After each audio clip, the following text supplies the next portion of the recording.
Okay, it is 1 minute past the hour, so I can start introducing today's session. So today's part two of our fourth Climate Europe 2 Webstival. My name is Marina Baldissera Pacchetti. I will be hosting the first session today and introducing today. So the agenda for today is to have two morning sessions, the second of which will be the concluding session, but the first one will be on equity in and of climate services, where we will be discussing what equitability means in the context of our project and for the community at large. So here are some housekeeping rules. As yesterday, please write your questions in the Q&A box. I will read them aloud if necessary, but you can also indicate whether you would like to ask the question live. You could do so like maybe by putting a parenthetical remark after your question, and we will be able to make you join the sort of panelist group, and you will be able to appear on screen. Yeah, there, like it says, like you can include on screen in your question. Yeah, so this is the start of the second session. I will be your moderator. I will be introducing all of our speakers in a little bit more detail in a minute. But let me now share the formal introduction to our session. Okay, so yeah, wonderful. So good morning again, everyone. So this is now the start of the session on equitability in and of climate services.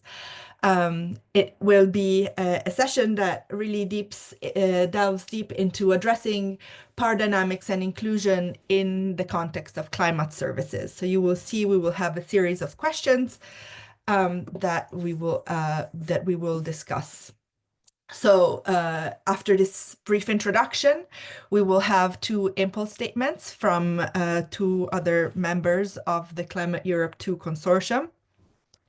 And then we will move on to a panel discussion where we will have experts from national hydrological and meteorological services and academics to have a conversation around what equitability means in climate services. Especially in the context of the panel discussion, I really encourage the audience to participate. Please do post your questions, and for each question that we will address, there will be some time for you to intervene should you wish to do so.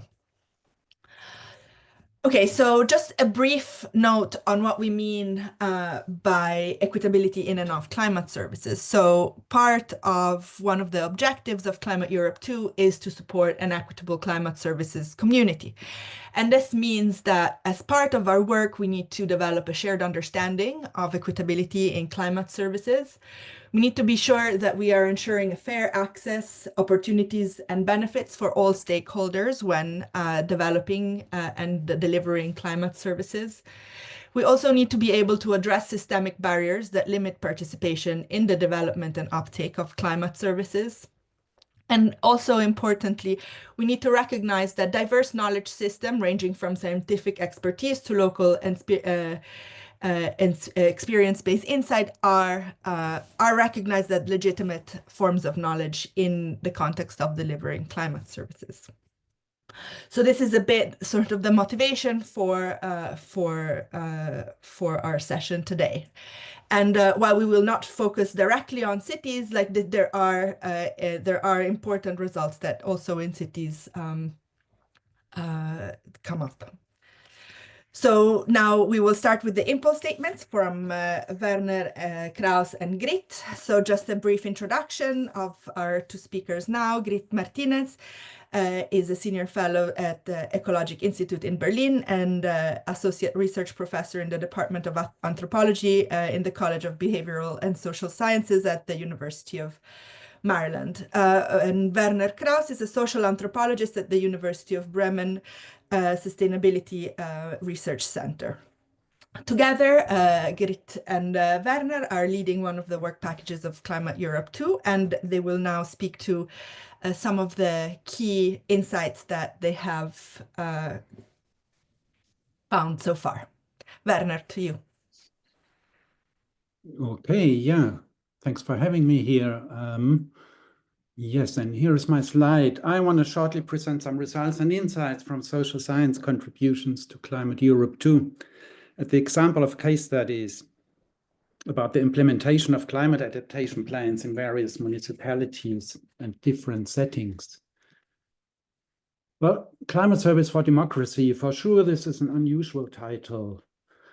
But please have a look at the poster on the right. It's written in German, and it's an invitation for a demonstration in northern Germany before the German elections recently.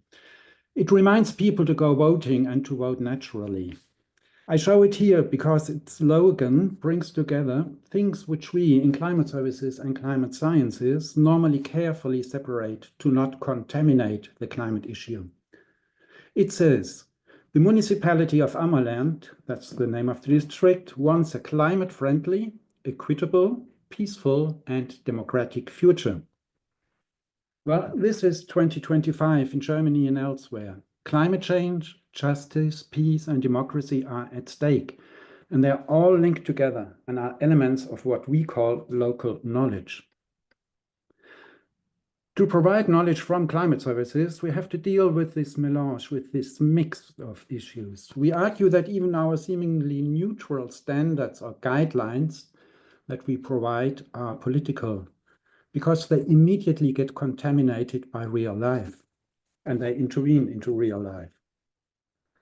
In our analysis of case studies, we found some promising examples how municipalities deal with this challenge.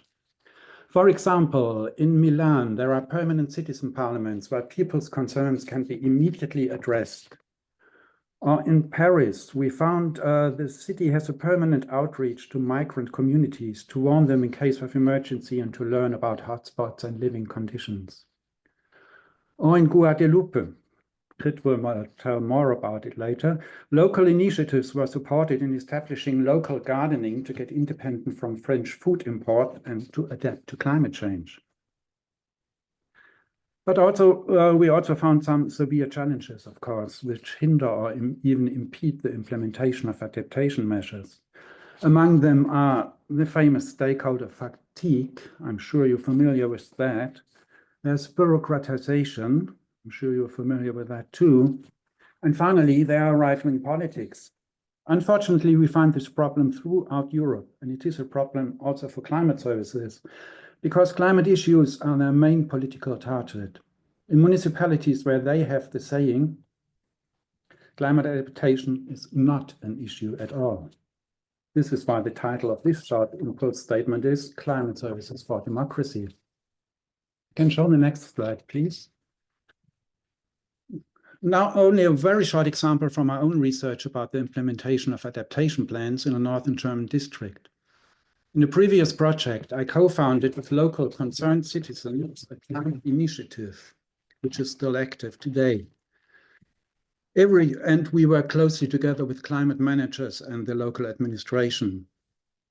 So every year we organize climate markets and invite local initiatives to present their activities.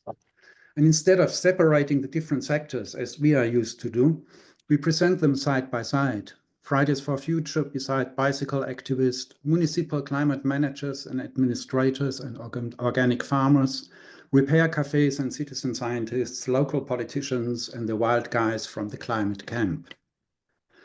In doing so, we bring together different systems of knowledge. We integrate local knowledge in its many forms and learn from it about local realities. And we activate local support in order to raise awareness, to learn from local knowledge, and to implement adaptation plans successfully.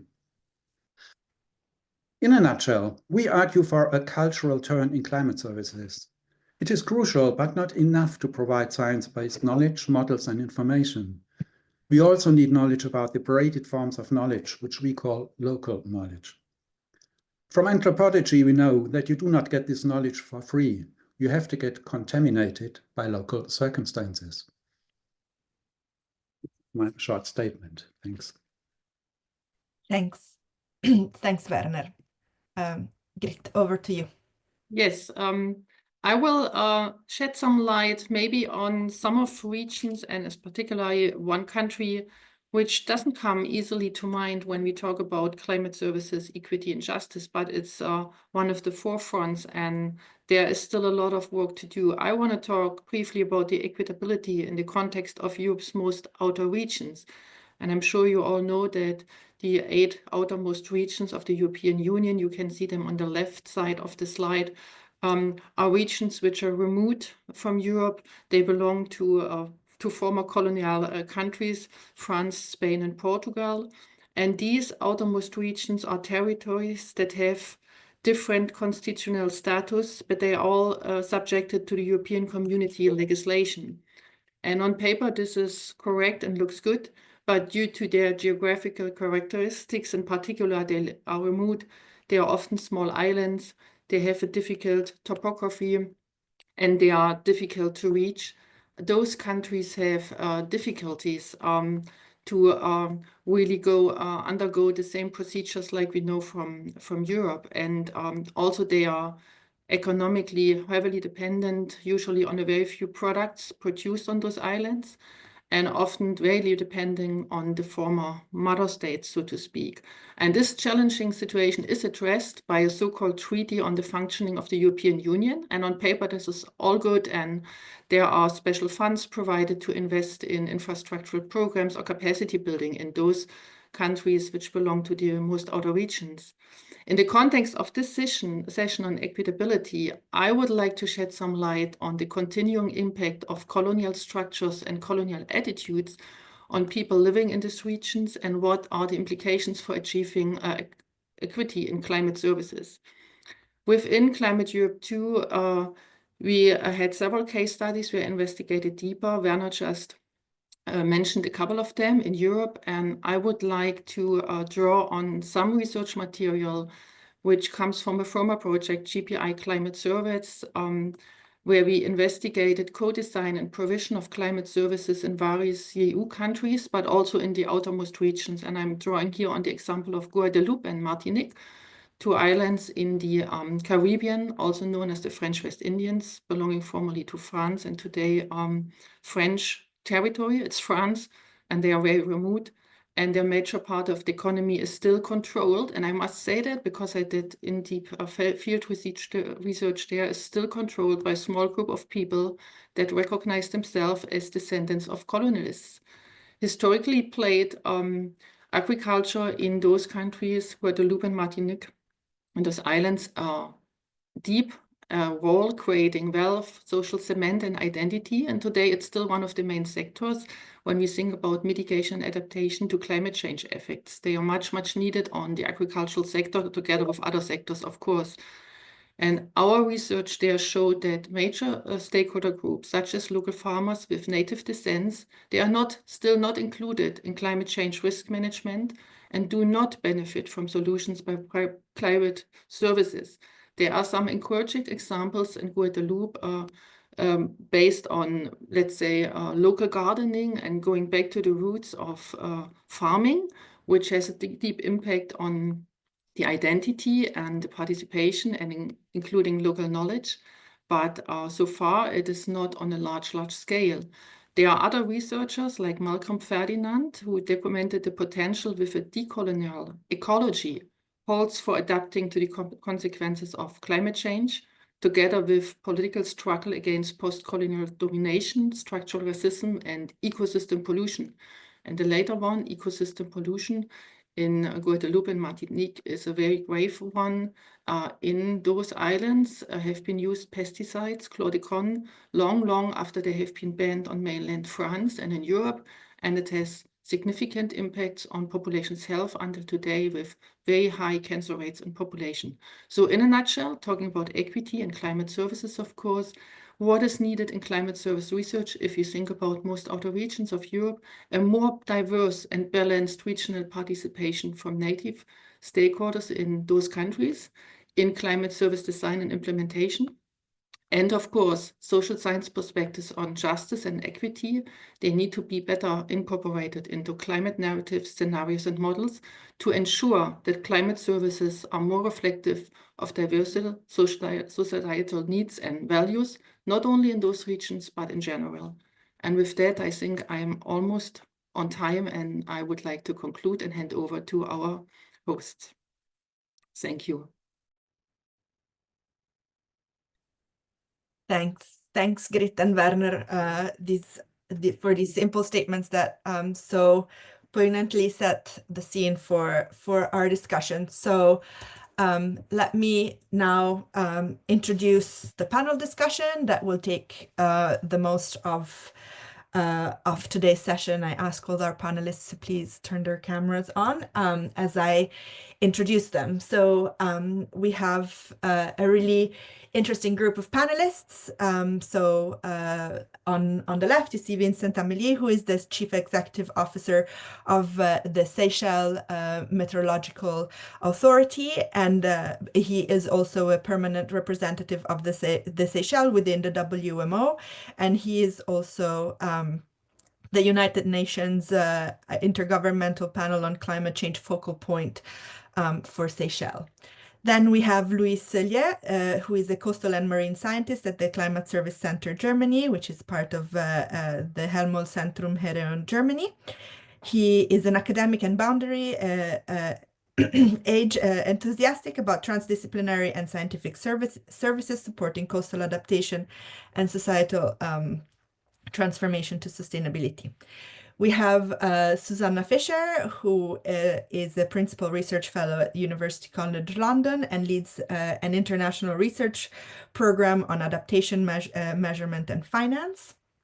We have Dragan Mihic, who is the head of the group of climate monitoring and analysis for the Serbian Meteorological Institute, and is an expert in the fields of climate services, forecasting, biometeorology, data rescue, early warning systems, numerical weather prediction, international project management, public relation, and quality management systems. We have Lan-Marie Berg, who you met yesterday already. She is a Norwegian MP and former Oslo Commissioner for Transport and Environment. And we have Keith Lamkin, who leads the Climate Services Division at Met Éireann, the Irish Meteorological Services, where he works to provide leading-edge climate services in support of climate research, planning, and action. So as you see, we have a very broad panel group that will bring their perspective to a series of questions that we have developed as part of our work on equitability in climate services.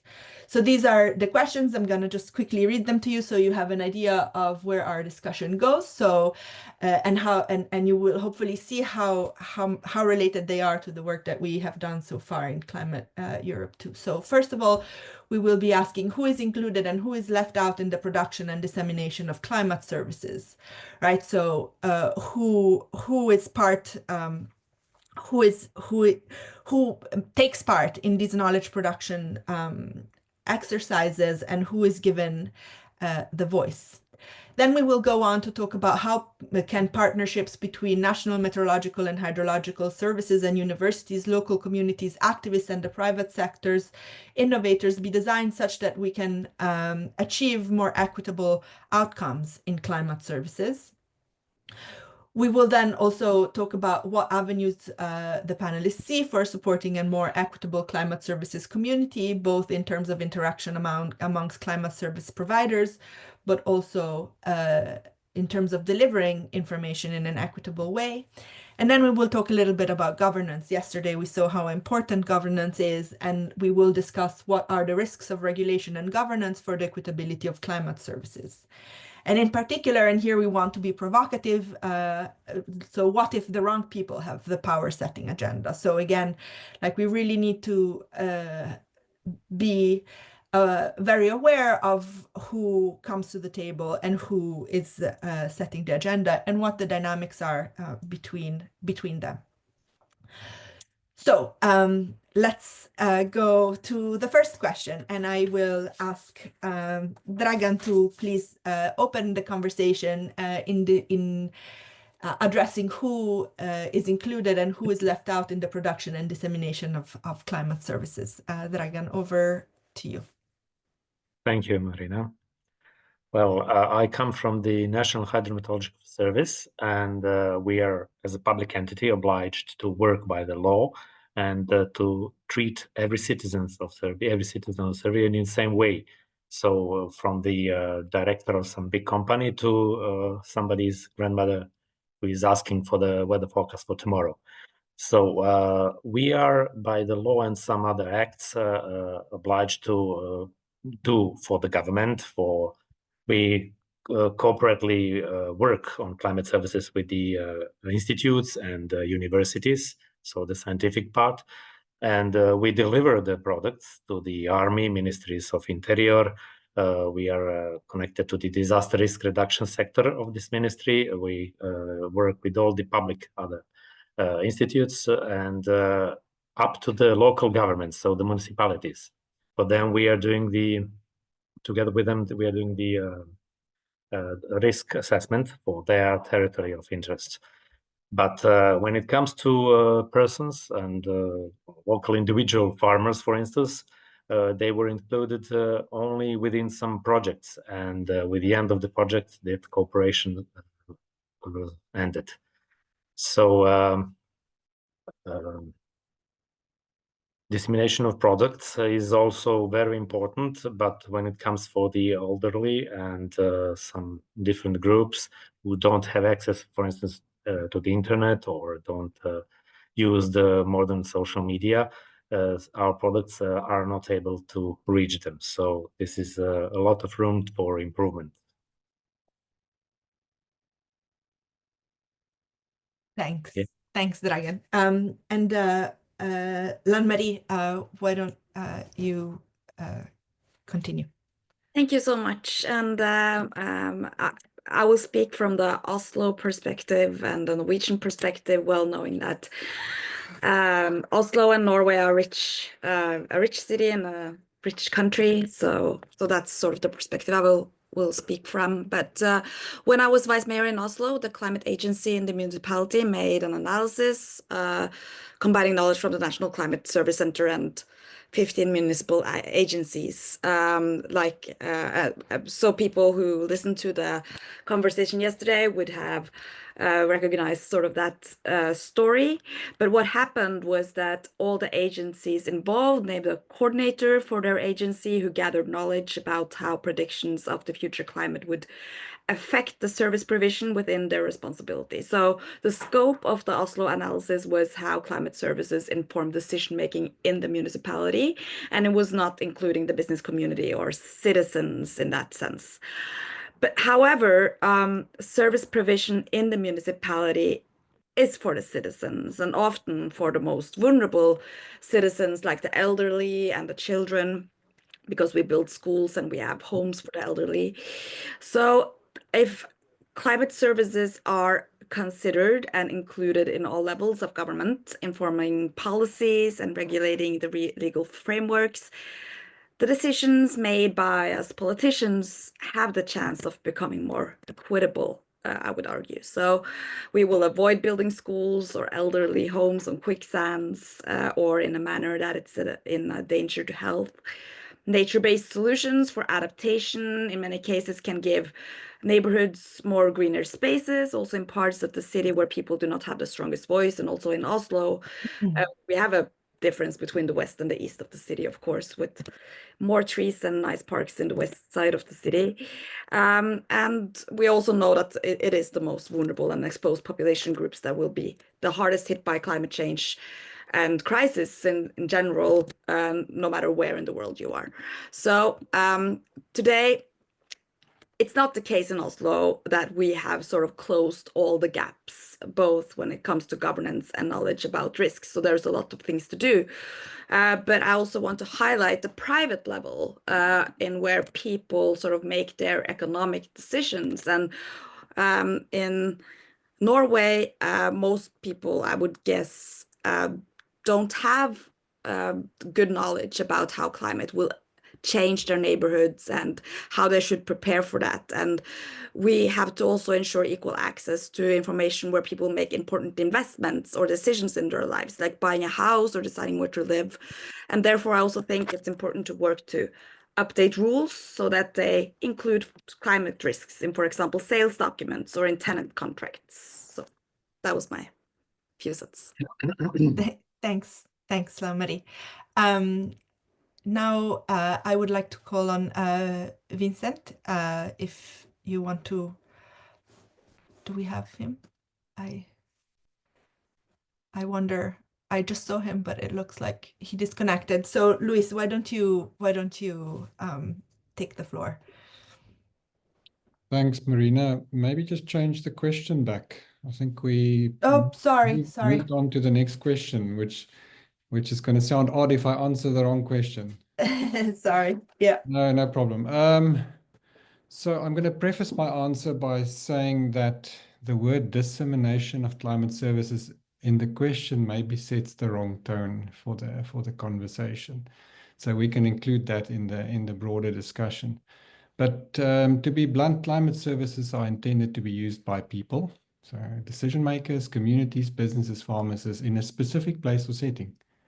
I think Reid spoke about that quite clearly. So climate services are therefore developed using a process within a specific social, political, environmental context. So to answer the question very directly, inclusion in the process of developing a climate service really depends on the authenticity of the transdisciplinary co-development process. As simple as that.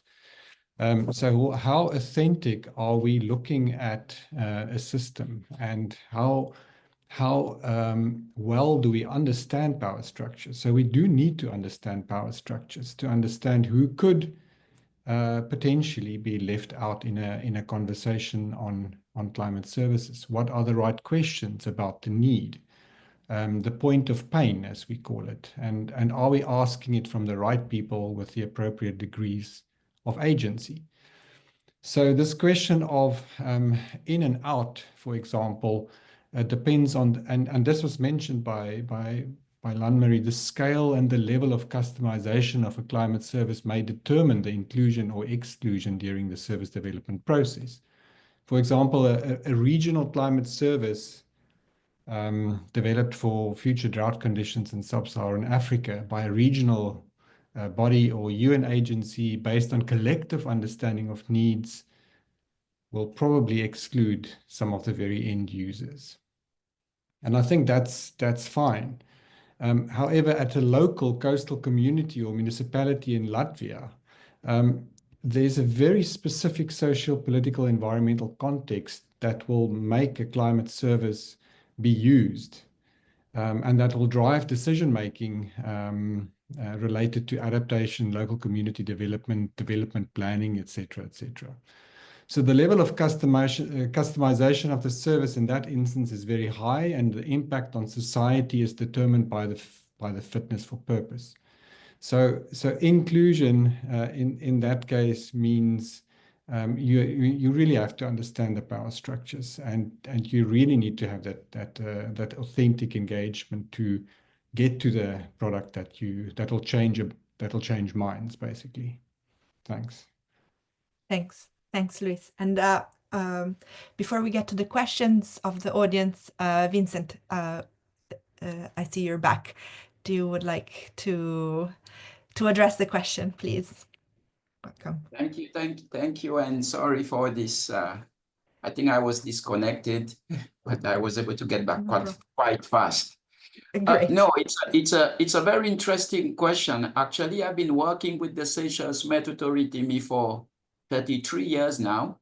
I started as a young boy, as a Met observers. Then I climbed all the ladders. I did not miss any promotion from the Met assistant to a forecaster and then to the chief executive officer.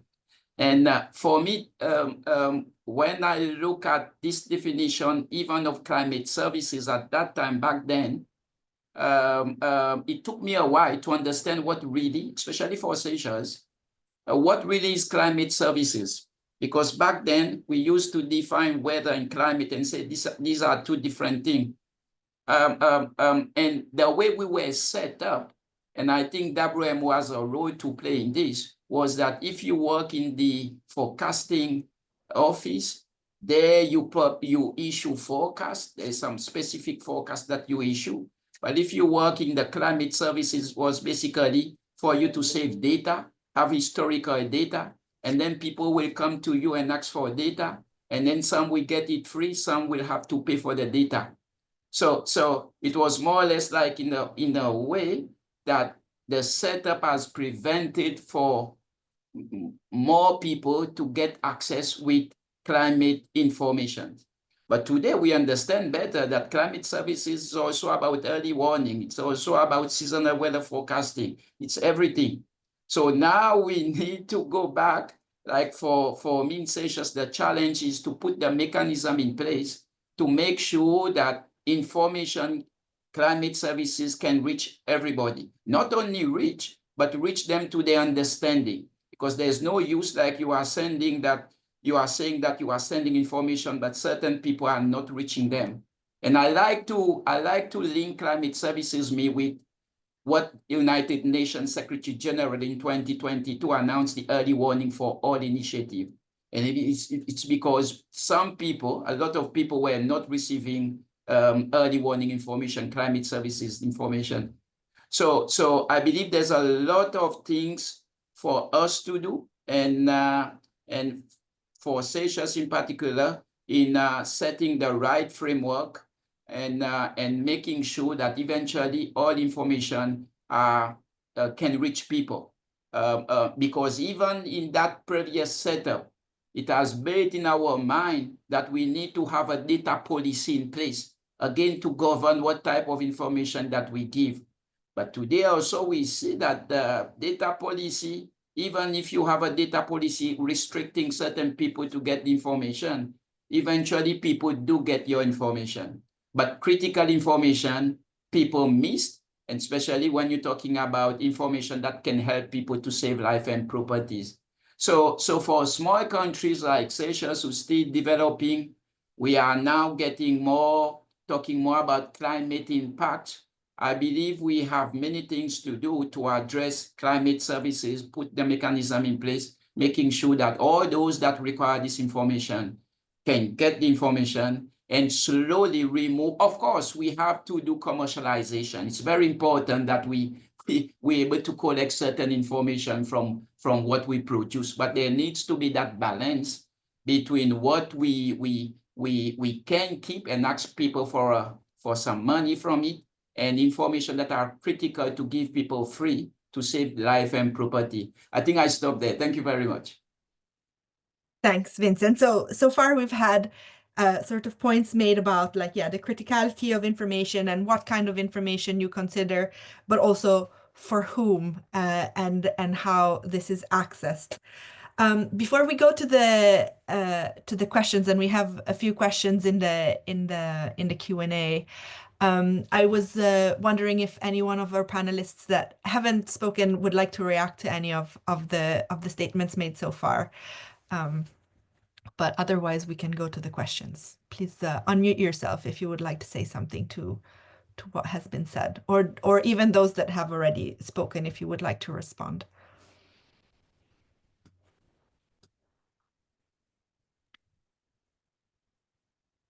Okay, so I will take a question from Nakite in the Q&A, and I think this is mostly directed to Lan-Marie, but I think those of you that have relevant information, please do jump in.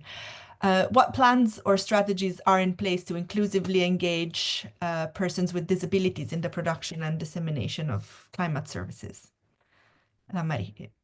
Thank you for the question. And well, in general, I don't know if there are any plans. And at the moment, I'm not. I'm not in office in Oslo anymore.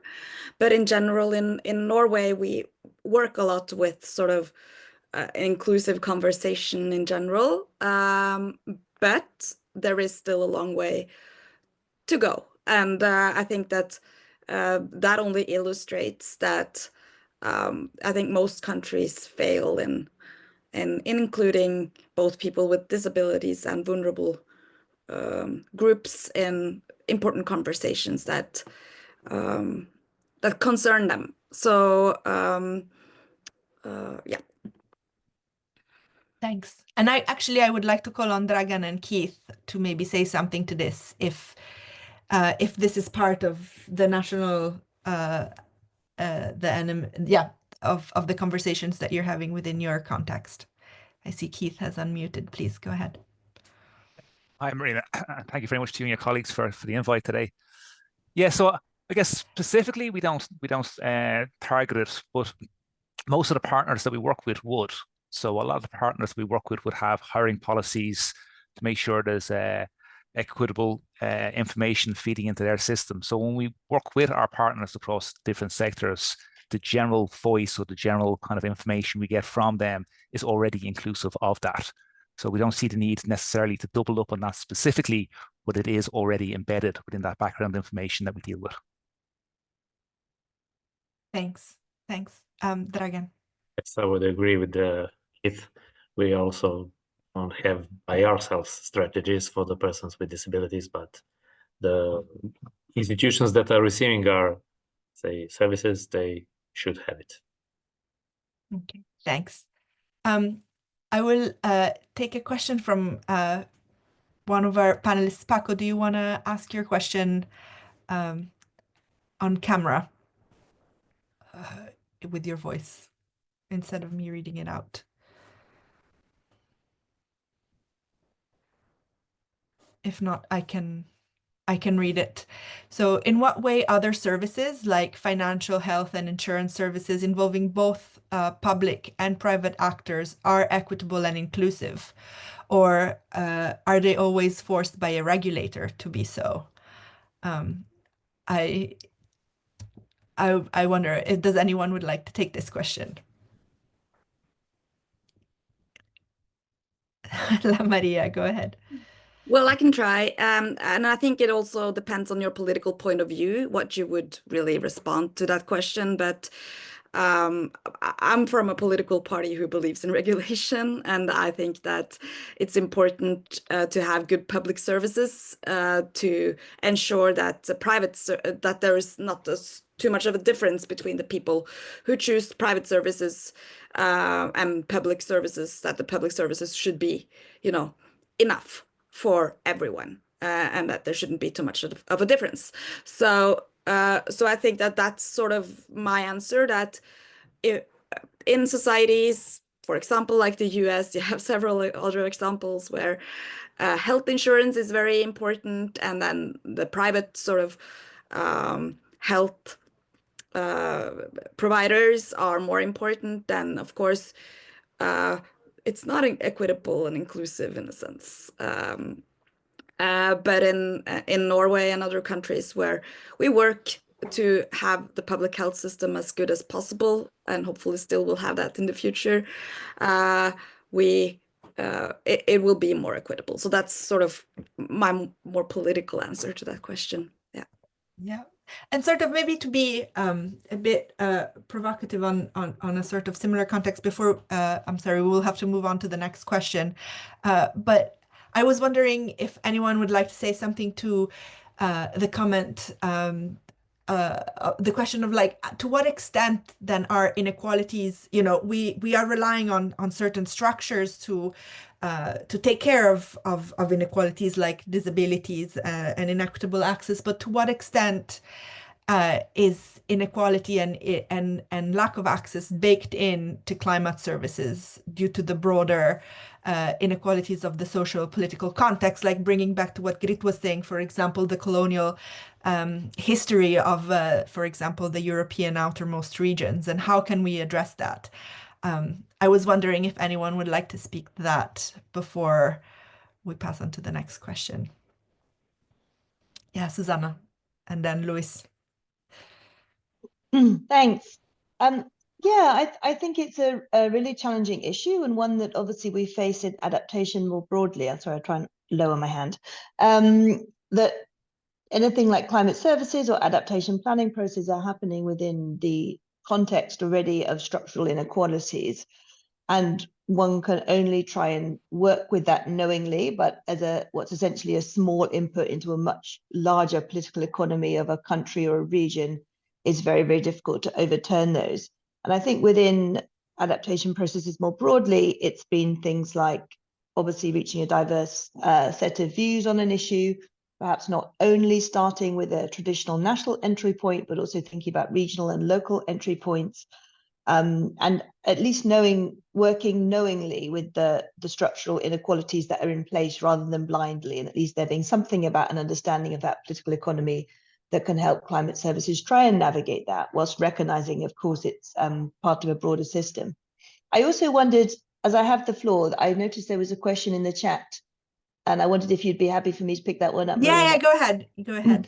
So someone's raised the issue of what happens when we're talking about power, obviously with the context in the US right now, where some of these types of services are under direct attack. And I don't really have an answer to that aspect of it, but what I wanted to also bring up, which I think the American context brings up for us, is that the role of disinformation and the credibility of information, and how much when we talk about who's being left out of the production and dissemination, we can see what happens when people are disengaged from these processes, that the information itself is challenged either unintentionally through ignorance or deliberately through other types of disinformation. So I think it's something that the climate services community will have to engage more and more with, that how does it become a credible voice when we see, for example, after the hurricanes in Florida and the LA wildfires, that this type of information or linking to climate change, so a slightly different type of climate information, but was very actively disputed. Thanks. Yeah, thanks. Thanks. I was wondering, yeah, if Luis, did you want to also say something to this? Briefly, because I know you want to move on. Yeah, thanks. And the question that Susanna answered, and the link to the question of Werner, probably should be answered towards the end in question 4. I think there's a room for that. But a quick interjection here is we all love climate services. We all are related in some way or working with climate services, but climate services are located in a very specific socio-political setting, and that setting will change, and the impact on all science-based services or equivalent services such as climate services will be impacted in some way or another. And it's impossible to answer kind of how to deal with that. And maybe we should explore that in the last question. But climate services has a very specific role in society. It does not solve all of our problems. It's part of the solution to real world problems, if I can call it real world problems. So we should be careful not to overestimate the importance of one service in the big problems that we have in our society. But of course, as I say, we all love climate services and we want them to be better, and we're working towards that. Thanks. Thanks, Luis. And yeah, so before, yeah, you're right. Some of these points are relevant to the last question, so we will get back to this later. But yeah, let's move on to the next question, and think a little bit more concretely about sort of partnerships between different climate service providers.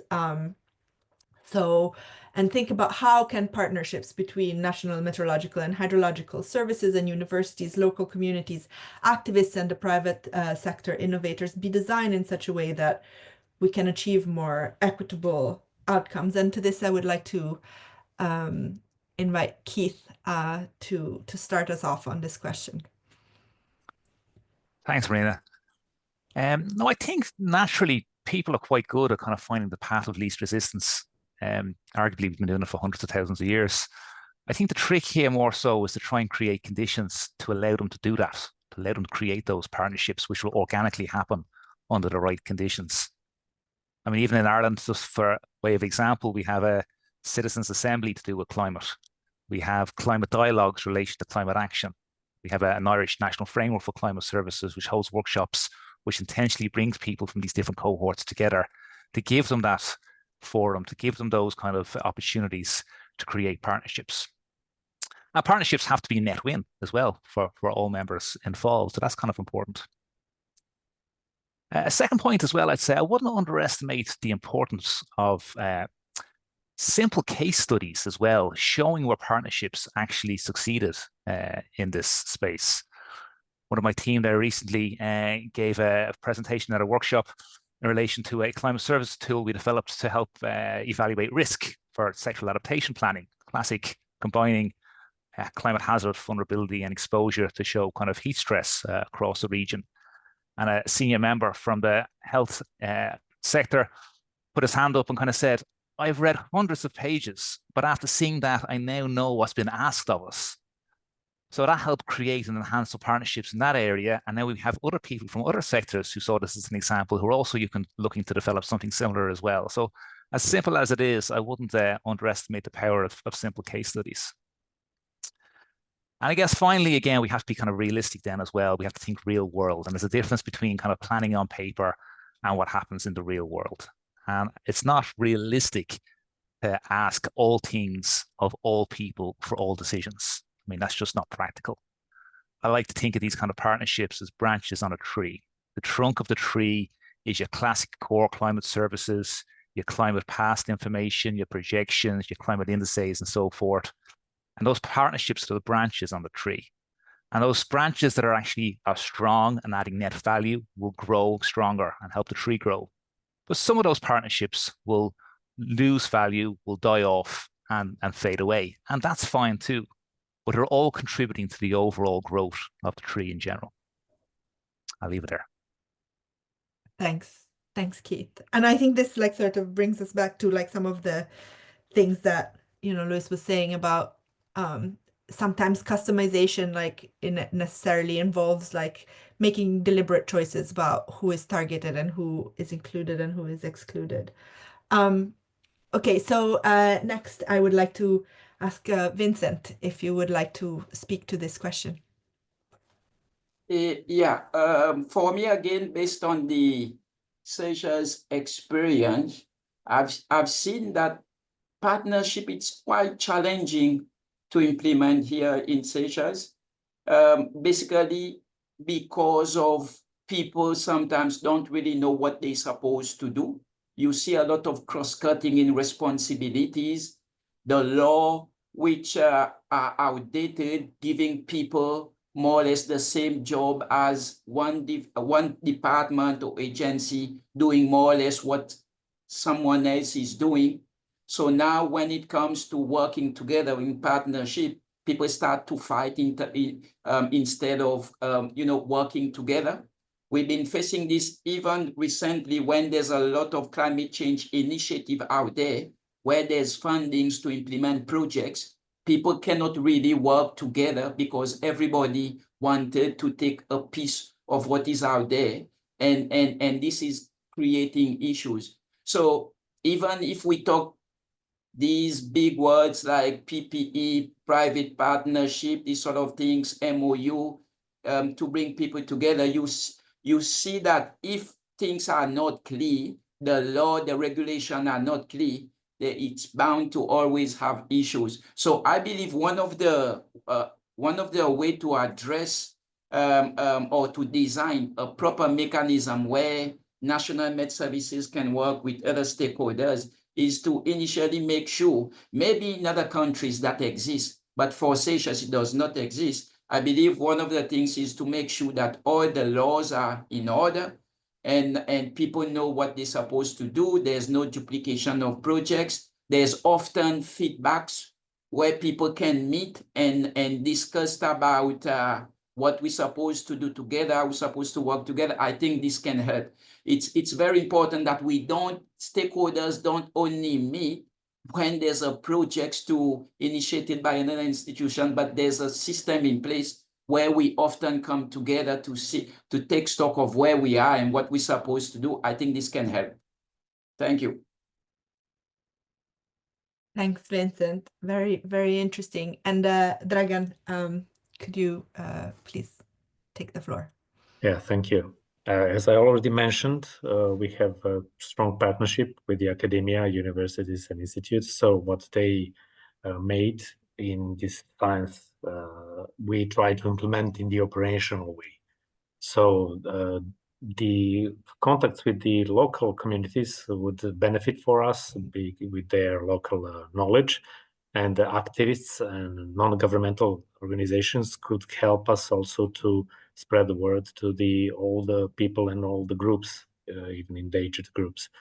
So although we have the limitations of human and financial limitations, but the legislation limits are not present. So we are trying. Also, we can help from private sector innovators to design of some better ways of dissemination of products and services to everyone. Thank you. And I see Luis has a question for the other panelists. Do you want to say it? Yeah, speak to it. Sure. So in the past, working with Med Services as partners and projects, I have often wondered if the fact that the Med Services are created by legislation, so they are very strictly mandated, if that sometimes limits their ability to create partnerships for kind of evolving, fast evolving societal challenges. So are the model for creating Med Services still relevant for today's fast changing climate change world, basically? I can hop in there, Marina. Yeah, go ahead. If it helps. Yeah, no, I fully take your point, Lewis. And I think it depends not only on the Met Service, but also the country. So what we found in Ireland, we're a relatively small country, is that it's the complete opposite. Actually, being part of a Met Service has actually been an enabler, because what we've found is that because you're part of the Met Service, okay, you don't necessarily, you can be involved in partnership, you don't necessarily have to do everything, but you can help enable an awful lot of that. So what we would have found is, as well as being a Met Service, you're also part of steering committees in relation to national climate action. You're also a part of steering committees related to national research strategies. You're also part of steering committees in relation to, let's say, adaptation planning and so forth. So if you're aware of a lot of these partnerships and the needs of these users via the partnerships at whatever level you have, you can help enable a lot of those needs through other forums as well. So we've actually found the opposite. It's nearly been a curse. We've been too busy, but to some extent, it can be. But I can see on the other countries, larger countries, and other jurisdictions, that might not work either, even if the two Met Services were set up under exactly the same rules for the sake of argument. So I think it depends, but I think it could be a good thing as well as a restrictive thing. Thanks, Keith. Vincent, did you want to say something to that? No.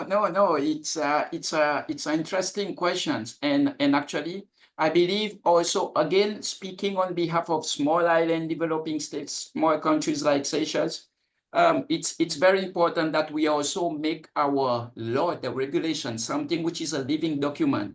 Even if it's restricted, we have fixed procedures of what we're supposed to do. We also put in there that every 3 to 5 years, you can review it so that you always remain up to date with what is happening for you to change things. I've seen recently, for example, the challenge that we are facing to get with other institutions, for example, the Department of Disasters, where you see that they coming saying that they can start to do some of the activities that us, the Seychelles Met Authority, are currently doing. They say that they can come up and do these sort of things. And together with the technology now, with AI, where there's a lot of open source system tools available. And actually, if we don't even be careful, we might be out of job one day for if we don't step up, or there's no proper legislation that sort of protect us. So I believe it's we need good leadership as well. No more like people who's in charge of med service are from old school. We need people that can always be there, understanding of what is happening, so that we can adjust as we go along. Many times it's because we are still stuck with old tradition on what we were supposed to be, instead of what how we should look and adjust as we go along. And again, to just go back on one of the statements from previous question, is that we should, I think it's a very interesting moment now for us. It's like many things happening. There's no only a single answer or answer for all the questions. But what is important is to be aware that it's there. The challenges are there, and we are talking about it, and eventually we can find the grounds to, to do the good things. Partnership actually can be very challenging at times, especially when people, everybody wanted, some even wanted to be the best, some wanted to compete with even the neighbor, with even your next institution wanted to compete. And if we don't be careful, we don't have this system in place, it can cause issues and can become very difficult to bring partnerships, especially for those who are still developing, who are not have a robust system in place. Thanks, Vincent. Lameri. Yes, thank you. And I would address organization and maybe innovative idea in that sense. In Oslo, we did a lot of sort of new projects, like we wanted to make the city center car free. We wanted to build out bicycle roads many 10 times faster than was done before. And we also wanted to include climate services in the governance structures. And what I learned from that was that when we organized those kind of projects as projects, so we outside of the normal organization, it became more flexible in a sense. So then we could have meetings with the population about the bicycle roads, taking down the level of conflict, for example, finding out how to make it better for them, how to adapt the project. And the same thing we did for the Car-Free City Center, where we sort of could include companies, people working in the city center. So I would just maybe argue to think also outside the box. Is it the meteorological institutes that should sort of facilitate these projects, or should you have like something on a project organization on the outside helping to facilitate that and maybe other things? Thanks, Anne-Marie. And actually, we'll take one more question from the audience on this, and then I think we'll go to the governance question, because we've been touching on that so much. So I'll make an executive decision to take the last question before the second to last. But I was wondering if anyone from the three meteorological offices would like to answer, if any of your meteorological offices has an established action plan or strategy for effectively engaging with other stakeholders. I don't know. Does anyone want to go ahead? Keith? I don't mind firing ahead. Get the ball rolling again, Marina. Great. Yeah, so I guess two things. So specifically within the Met Service itself, we recently launched a new 10-year strategy, and that 10-year strategy has a big component on communication and stakeholder engagement, which we would have done anyway.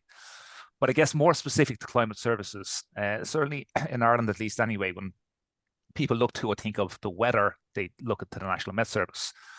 But when they look to climate services, there are many providers of climate services, not just the National Met Service. And that's why in 2022, the Irish government made the decision to establish the National Framework for Climate Services.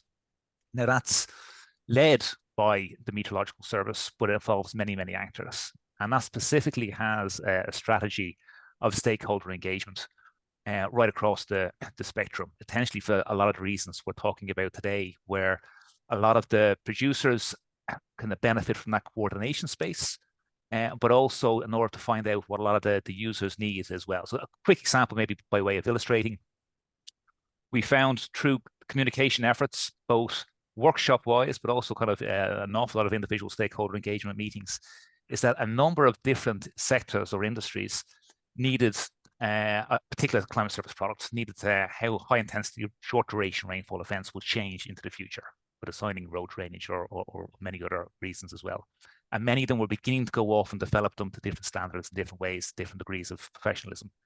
So under the NFCS, through the communication strategy, we could bring all of them together under one roof, find out what a common need was, put together one project that would suit all the needs.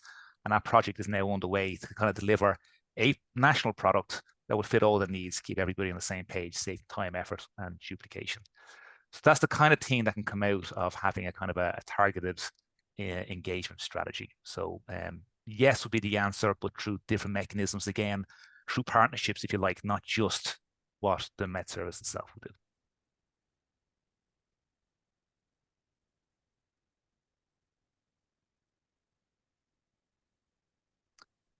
You're on mute now, Marina. Okay, Vincent, why don't you go ahead? No further comments. Okay, Dragan, do you have does the Serbian Meteorological Service have? But we actually just launched our strategic plan with the support of the World Meteorological Organization. Late last year, we launched our strategic plan, and it's where we put in there again how we can continue to promote climate services, how we can that desire to continue to give a proper service. So it's like a strategic plan where, like has been said earlier, the intention is always to do good. We all love climate services. The intention is good to get there. But again, to try to work with partnership, it will take to build that partnership, it will take extra energy. It will take always that leadership to connect, to make sure that we are always seeing things the same way. And it's not something that is just remain static, but something that keeps evolving. And we are always at the front to try to adjust and give a better service. So definitely, we have 5 pillars in there. We talk about disasters, how to public-private partnership, all these sort of things that any Met service would dream to put in place to provide a better service. But again, like I've said, it will now take good leadership, good system in place for the strategic plan to eventually, achieve our objectives. Thanks, Vincent. Dragan, did you want to also answer the questions about established action plans? Yeah. Yes, as in short, we don't have established any action plan or strategy, but we have a problem here with the private weather services. So it is not legally, let's say, arranged. So we are working on this at the moment. Thanks. And I think we have touched on the importance of governance like throughout. So I would like to just go to this last question before coming back to the other one if we have time. And there's a lot of interesting discussion about the need for like democratization of sort of knowledge development and climate services, but also the need of leadership. I think Vincent has really emphasized this point. But yeah, so now let's think collectively a little bit about what the risks are of regulation and governance for the equitability of climate services, and in particular, like what if the wrong people have the power in setting the agenda, right? So we have discussed about climate services being embedded in structures that maybe have already systemic inequalities and systemic structures in place that disadvantage certain groups of people. So how can we be more aware of that? And I would like Susanna to kick us off on this. Thanks, Marina, keeping us on our toes. I think I might start by asking if, rather than worrying too much about the wrong people setting the agenda, maybe we can think more about even in a neutral context, as you've said, in terms of climate services being just one part of the picture within broader national global power structures, how even in that context can we try and ensure the equitability of climate services given the challenges that we've been talking about? And I wanted to reflect a bit on what we see on kind of adaptation research a bit broader, that these processes are very political, and there's often a kind of value contestation about what the information is being used for, what the outcome is anticipated to be. And in some ways, we need to be very explicit that is a political process and that information is political. And so it's not just a question of kind of regulating who receives the information, but how it's understood that information should be used, and also how we think about that success of the information. Like, it's been a big focus and more broadly within adaptation governance, thinking about how do we know if it's been effective? How do we know if the investments have been worth it? How do we know if we should keep doing this in the same way? And I think many of the same issues are provoking around the governance and the equitability of climate services. That beyond producing the information and being sure it reaches the right place, how do we actually know that its usage has improved decision making and led to the kind of timescales of decisions that we need for all the different actors?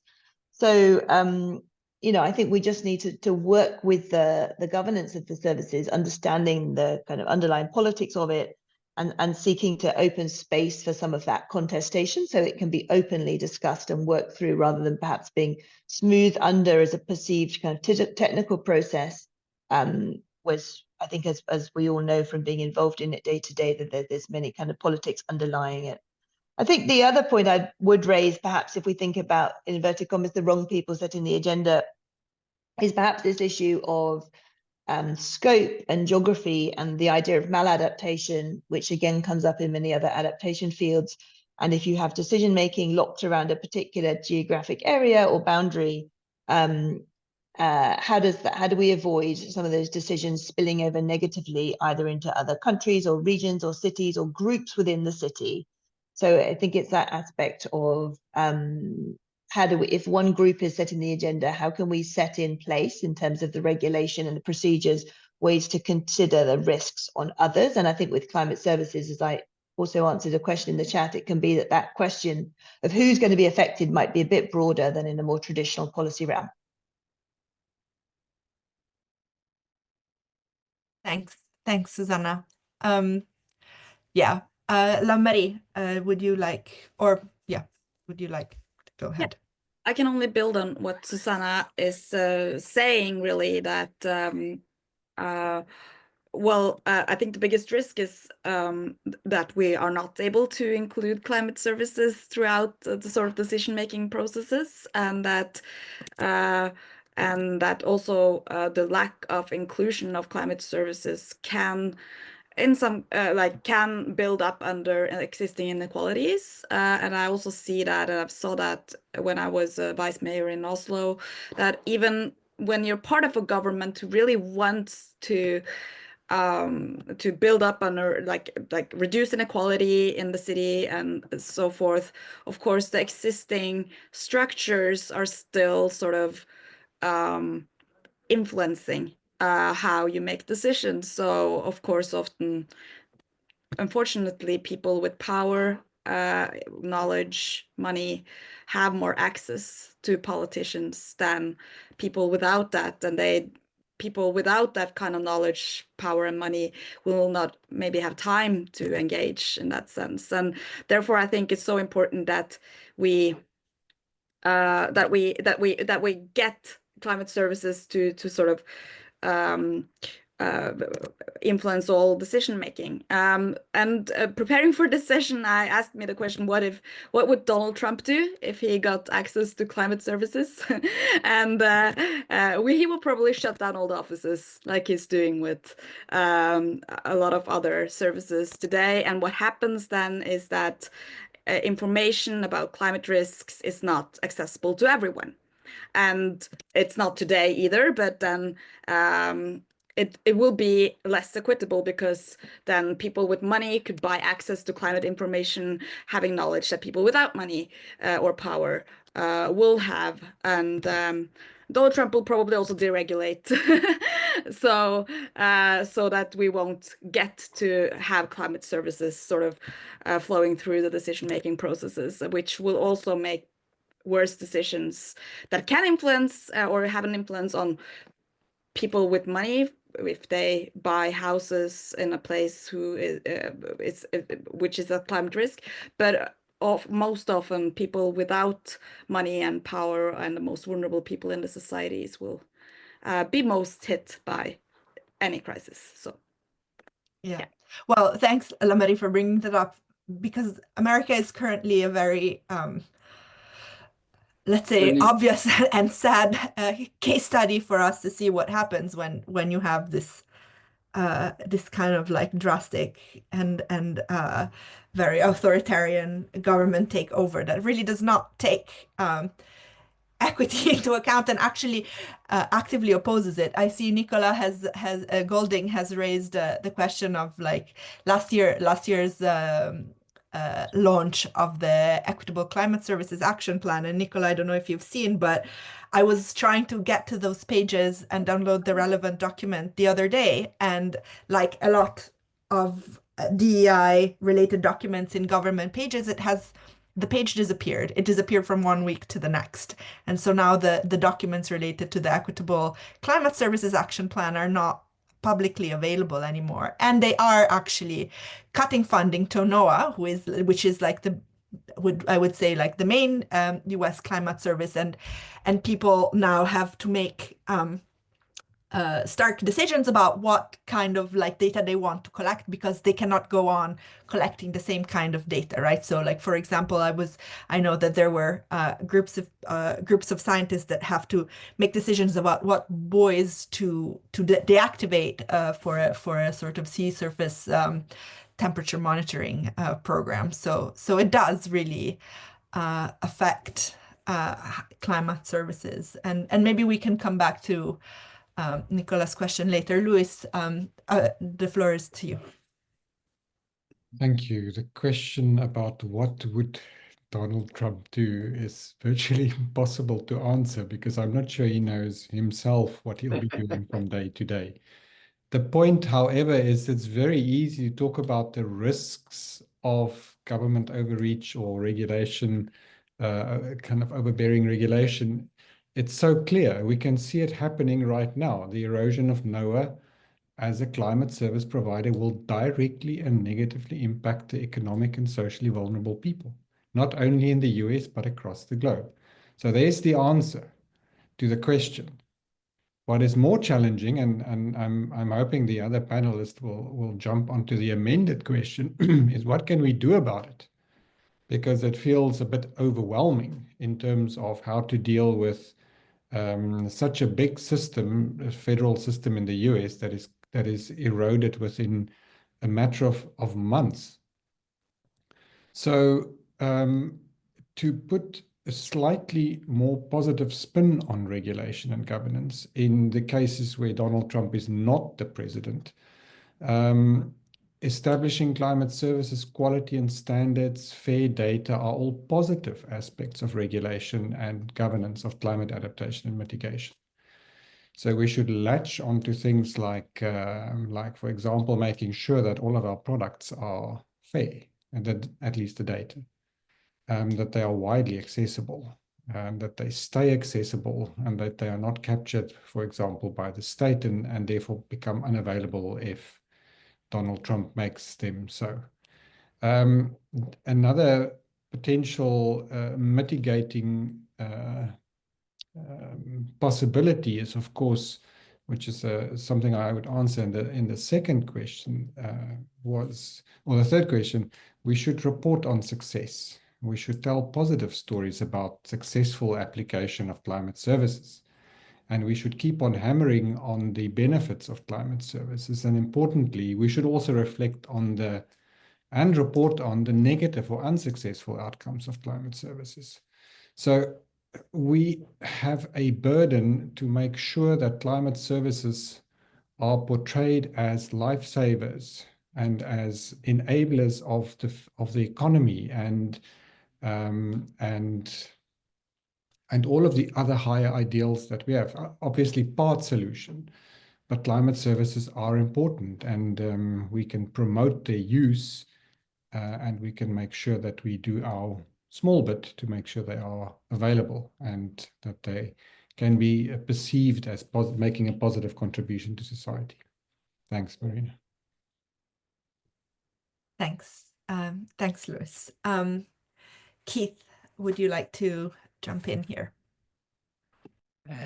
Sure, yeah, I agree with Lewis. There's obviously loads of advantages of regulation and governance in this space. I mean, to be a bit provocative, I'll start off by saying, of course, governments should do this. Governments are best placed to be the prime leaders in this.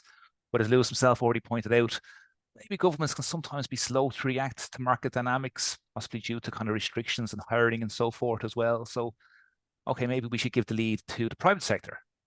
Private sector, the dynamic, they're fast to hire. Okay, they could be producers of climate services. They could also be the users of climate services. Everything's all tied up in the one spot. But as Dragan already kind of touched off as well, private sector are also in competition as well. They have to make a profit. It's their job to make a profit in order to stay sustainable. So they're quite focused on their needs, not necessarily the wider needs. So there's a few issues in that. So I know what we do. We'll give the overall power to the academics. Academics work across all the sectors, okay? They're the ones who are knowledgeable. They've got blue sky thinking. They're the best people to actually lead in the power here because they would know best. But obviously, academics themselves are in competition with each other to bring in funding and also publish in their area. And whether it's intentional or not, there's a risk of being biased in their special area or field of expertise. It's only human nature to try and promote and advise in the area that you know best. So final answer, what we'll do is we'll give the actual power and the regulation responsibility to the citizen, because after all these climate services are actually for the citizens themselves. But the citizens think that their issue in their location is the top priority. So how do you balance that? Okay, so I'm exaggerating somewhat. Okay, well, slightly maybe, but you get the point, okay? I guess in order to try and reduce the risk, we need to be looking across many of these jigsaw pieces to see the full picture rather than focus on one. I think the optimum solution really involves all those cohorts of communities. Because by doing that, then you're not overly reliant on a change of government. You're not overly reliant on the private sector. You're not overly reliant on the research elements. That if one of those go out of kilter or out of sync, you still hopefully have enough critical mass in order to keep the climate services driving forward in a positive direction. So not only by doing that, if you create that kind of all-inclusive kind of format, you're reducing the risk of regulation and governance, but also by an accidental byproduct, you're also increasing the buy-in and also increasing future support of the development of those climate services because you already have an awful lot of those actors engaged in the journey along the way. So I'll leave it there. Thanks. And finally, Vincent, would you like to address this question? Yes. I think like when we talked about wrong people in power, I don't think there's many wrong people around the world. It's only few. And because I believe there's only few, we should always have backup on when these few get the power. We can always find alternative to keep going. And me, I would tend to address from the National Med Service. I've been talking about this for some times now, to say that beside National Med Service, we should also make our regional services, our regional centers stronger. so that when things outside doesn't work, at least we know that there's a group of countries at the regional level can assist each other and not competing. I think we can do a lot of things when we go regionally where that can keep us going. I say this because we also have been affected, Seychelles, especially Seychelles Met Authority. Recently, we were part of a project called FFGS, Flash Flood Guidance System, and we were getting some support from US aid. But recently, with the pulling out of US aid, the project collapsed. But we know also, but the project was threatened to be collapsed, but we managed to secure the projects thanks to some other projects initiative which were already there through the regional cooperation, which is quite strong. So I think it's always important that when one tends to threaten a system, you can fall on other people to make it work. But the other people must be united. In the Southwest Indian Ocean, sometimes you see countries where we don't unite on many things, and this also brings us back. And also experience like in Africa and Indian Ocean, not only what is happening in US, but we see it also in our region. The moment the government change, you also see sometimes the leadership at the National Med Service, they change and things go back to from the beginning again. So I think even at that level, we have to also learn more than that National Med Service has nothing to do with politics. Government comes and go, but National Med Service must continue to work. So I believe if we can start thinking beyond National Med Service and go towards regional, that will help us to help one another when things are very difficult. Not to bring us to where we wanted to be, but at least to keep us going until things, probably the bad guys, move out, and then things can go back to normal. Yeah, thanks, Vincent. And yeah, that's a very interesting point about building system resilience, like through local and regional networks. And actually, I was wondering, there is a question here by Erini Gallo in the question that in the Q&A that sort of touches on the point raised by Luis about like what can we do about it. And they're asking, would the use of social next to climate vulnerability-driven priorities by the offices help in resetting priorities for achieving more equitable climate services? I was wondering if anyone would like to answer this, especially from the national Met offices.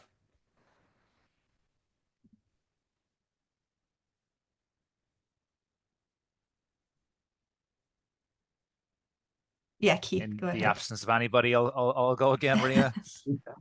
Yeah. Listen, obviously it would. I guess what my delay in answering is more so the fact of how would it work in practice. I mean, the easy answer is to say yes, let's do that.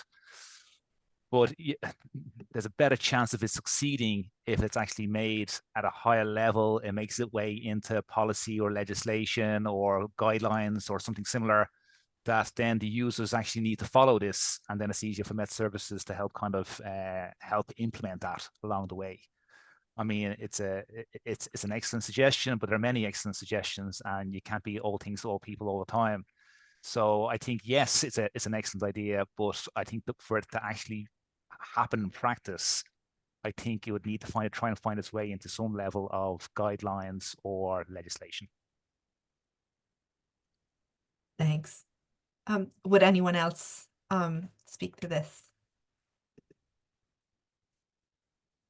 I see Luis has a question in the chat. Do you wanna raise it? I think I will give up on starting a whole new question again. So let's continue on this.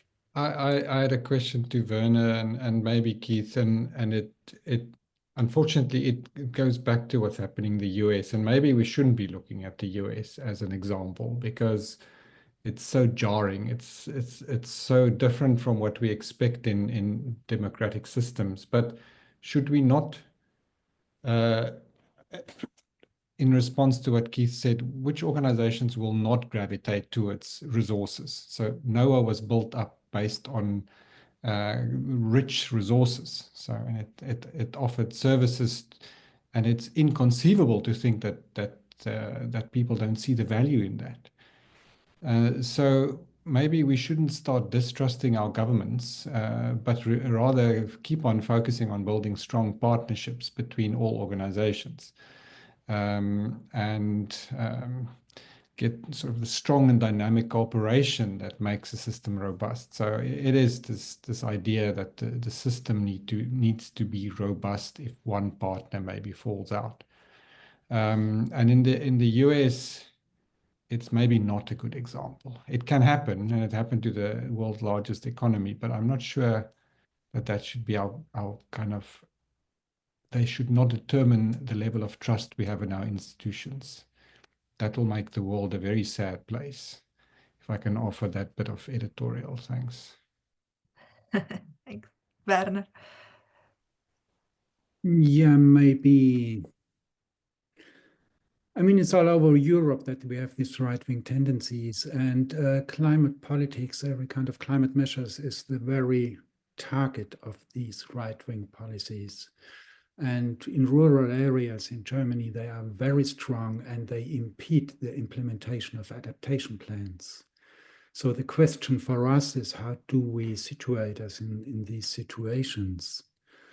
As I see with the climate movement in Germany, they take sides right-wing politics, which is a huge point of discussion. Do we support climate activities when we take political sides or not?